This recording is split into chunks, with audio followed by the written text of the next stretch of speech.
Kejaksaan Agung Republik Indonesia mengungkap peran Dirjen Perdagangan Luar Negeri Kementerian Perdagangan dan 3 tersangka dari pihak swasta dalam kasus dugaan korupsi ekspor crude palm oil atau CPO atau minyak goreng.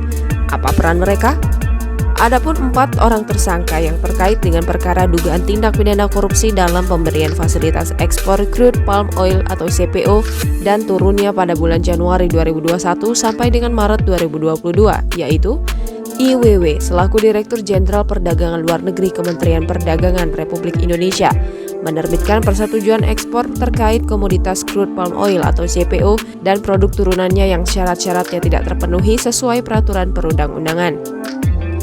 MPT selaku Komisaris PT Wilmar Nabati Indonesia berkomunikasi secara intens dengan tersangka IWW terkait penerbitan izin persetujuan ekspor PT Wilmar Nabati Indonesia dan PT Multimas Nabati Asahan, mengajukan permohonan izin persetujuan ekspor dengan tidak memenuhi syarat distribusi kebutuhan dalam negeri.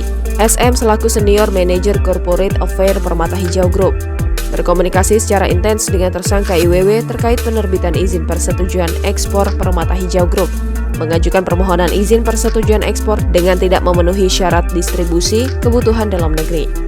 PTS selaku General Manager di bagian General Affairs PT Musimas berkomunikasi secara intens dengan tersangka IWW terkait penerbitan izin persetujuan ekspor PT Musimas, mengajukan permohonan izin persetujuan ekspor dengan tidak memenuhi syarat distribusi kebutuhan dalam negeri. Terkait dengan komitmen Kejaksaan Agung dalam menyelesaikan perkara ini, apabila adanya kemungkinan menteri untuk diperiksa dan terlibat, Jaksa Agung Republik Indonesia menyampaikan pihaknya akan mendalami hal tersebut. Jangan lupa subscribe, share, komen, dan like ya!